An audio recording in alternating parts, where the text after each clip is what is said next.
Senado aprova a medida provisória dos ministérios no último dia de prazo e confirma derrotas para Marina Silva e Sônia Guajajara. Rodrigo Pacheco confirma que presidente Lula indicou seu advogado Cristiano Zanin para vaga no Supremo Tribunal Federal. Ministro do Tribunal Superior Eleitoral libera julgamento de ação que pode tornar Jair Bolsonaro inelegível. General Heleno diz em CPI que 8 de janeiro não pode ser considerado uma tentativa de golpe. O Brasil News está começando.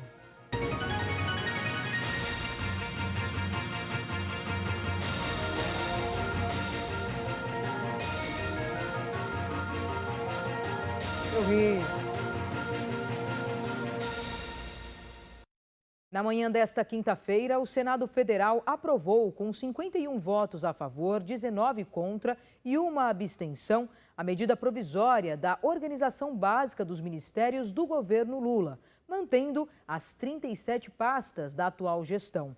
O texto aprovado pelo Congresso é diferente da medida provisória editada em janeiro por Lula e, por isso, ainda precisa ser submetido à sanção do presidente da República.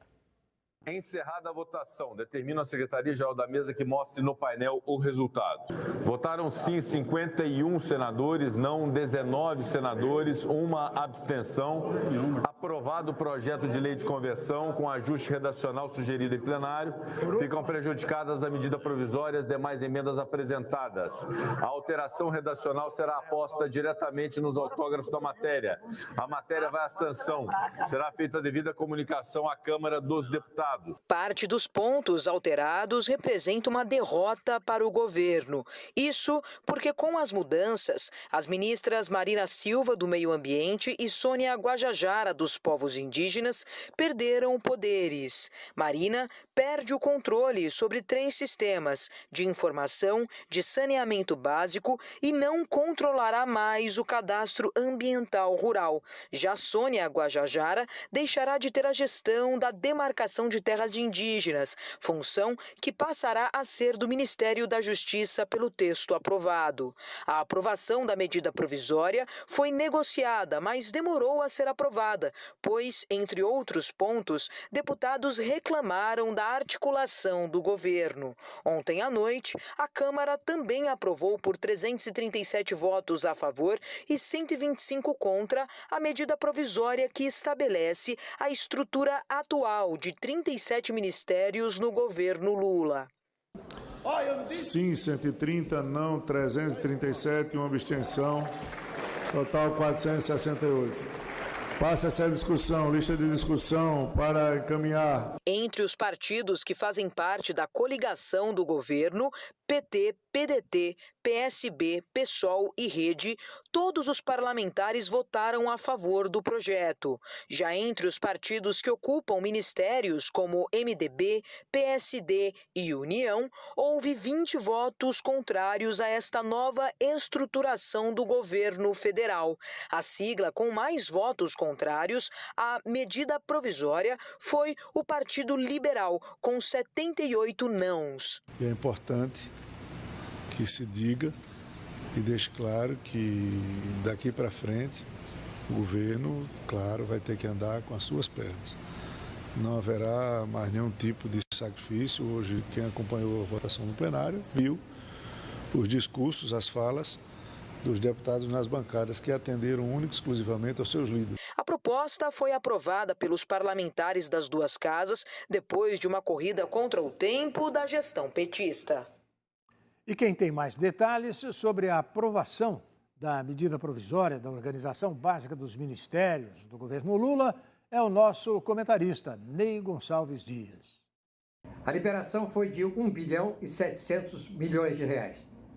Foi a maior liberação de uma só vez este ano, feita pelo presidente Lula para os deputados. Pois bem, a única novidade que surgiu da aprovação rápida da Câmara e do Senado foi a recriação da FUNASA. Aliás, a recriação da FUNASA, a ministra Anísia Andrade da Saúde era contra. Por falar da ministra, o ministério mais criticado pelo Centrão, pelos deputados, é da ministra Anísia Andrade. Dizem que ela não recebe os deputados, que ela não conversa, que ela não marca audiência, etc. É preciso lembrar que a referida ministra formada em sociologia e é cientista política, foi presidente da Fiocruz, ela é uma técnica, não é uma política. Então, seria necessário criar aí um corredor entre a Câmara e o Ministério, mesmo sem a participação da ministra. Ponto.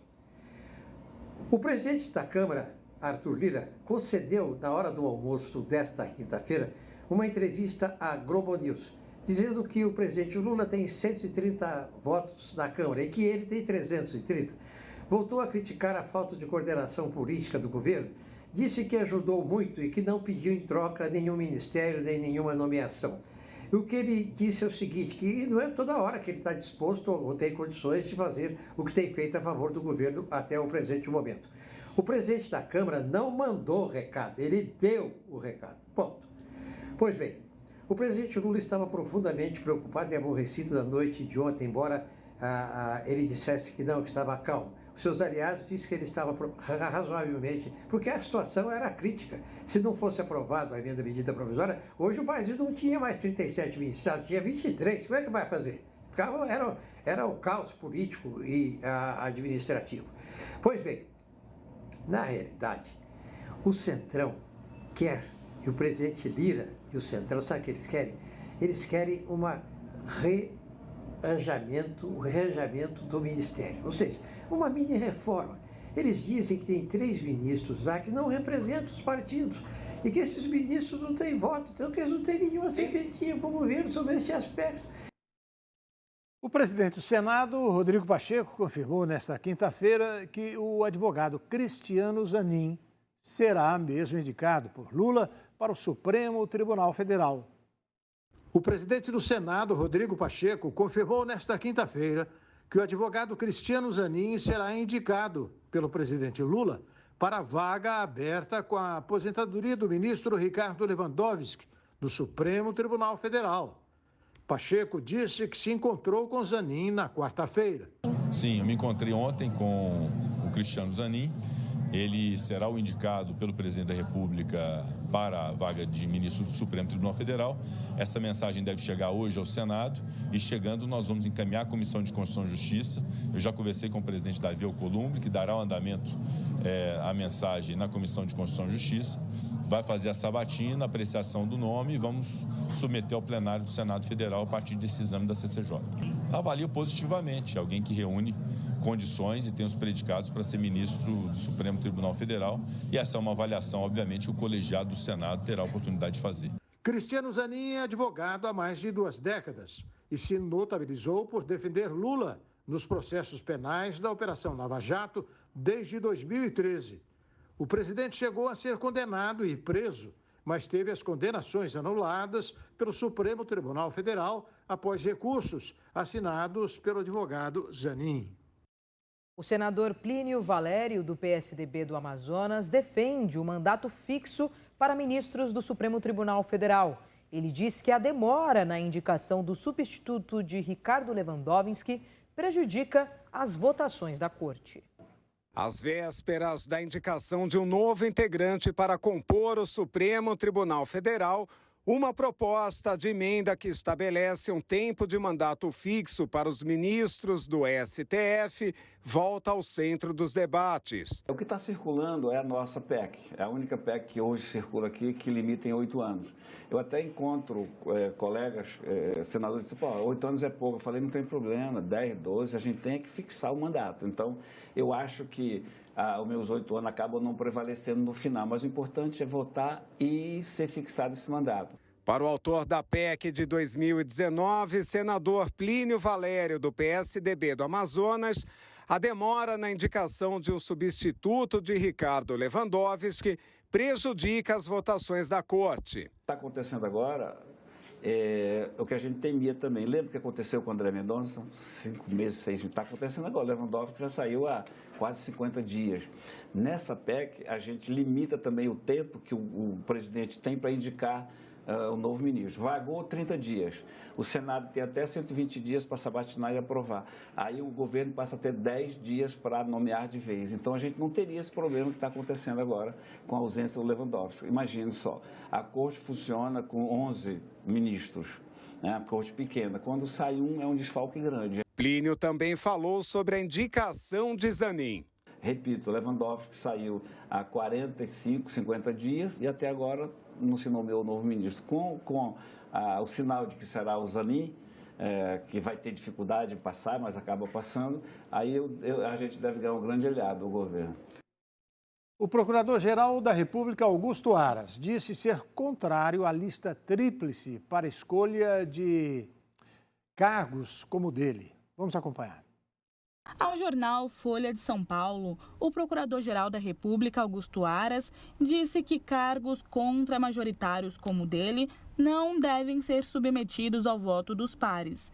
O mesmo acontece com comandos militares e reitores de universidades, uma vez que o escrutínio poderia interferir na independência das decisões. Aras foi escolhido PGR pelo ex-presidente Jair Bolsonaro, fora da lista tríplice, organizada a partir de uma votação de procuradores. Ela não tem previsão legal, no entanto. O procurador deu a declaração ao ser questionado sobre a lista tríplice da Associação Nacional dos Procuradores da República, que encerrou as inscrições nesta segunda-feira. O mandato de Aras termina em setembro de 2023. Em tese, ele pode ser reconduzido ao cargo pelo presidente Luiz Inácio Lula da Silva. Somente 3 representantes do Ministério Público se habilitaram a concorrer: os subprocuradores-gerais da República Luísa Fichaisen, Mário Bonsalha e José Adonis Calu. Aras afirma dar sua missão como cumprida e nega interesse em ocupar a PGR pelo 3º mandato. O corregedor da Justiça Eleitoral, Benedito Gonçalves, liberou nesta quinta-feira para julgamento uma ação que pode deixar o ex-presidente Jair Bolsonaro inelegível. Agora cabe ao presidente do TSE, ministro Alexandre de Moraes, marcar a data para julgamento. A ação trata de uma reunião feita por Bolsonaro com embaixadores, enquanto presidente e pré-candidato à reeleição, em que fez acusações contra o sistema eleitoral sem provas. Ao liberar o processo para análise, Gonçalves apresentou ao tribunal um relatório com o detalhamento dos procedimentos realizados ao longo da ação, inclusive os dados da coleta de provas e as alegações das partes e do Ministério Público Eleitoral. O TSE foi acionado pelo PDT, que questionou a conduta de Bolsonaro na reunião com embaixadores no Palácio da Alvorada em julho do ano passado. À ocasião, o ex-presidente fez declarações sem provas que colocavam em dúvida a segurança das urnas e do processo eleitoral. No processo, o Ministério Público Eleitoral defendeu a inelegibilidade de Bolsonaro. De acordo com o vice-procurador-geral eleitoral, Paulo Gonetti, houve abuso de poder por parte do ex-presidente. Segundo Gonetti, ele não poderia ter usado recurso do Estado para propagar informações falsas sobre as eleições. Já a defesa de Bolsonaro alegou ao TSE que a reunião com embaixadores não teve caráter eleitoral e que os ataques às urnas fizeram parte de um debate de ideias para aprimorar o sistema de votação do país. E a seguir, em depoimento à CPI dos atos antidemocráticos, General Heleno nega planejamento de um golpe de Estado. Supremo Tribunal Federal condena ex-presidente Fernando Collor a 8 anos e 10 meses de prisão. O Brasil News da Rede Brasil de televisão volta daqui a pouquinho.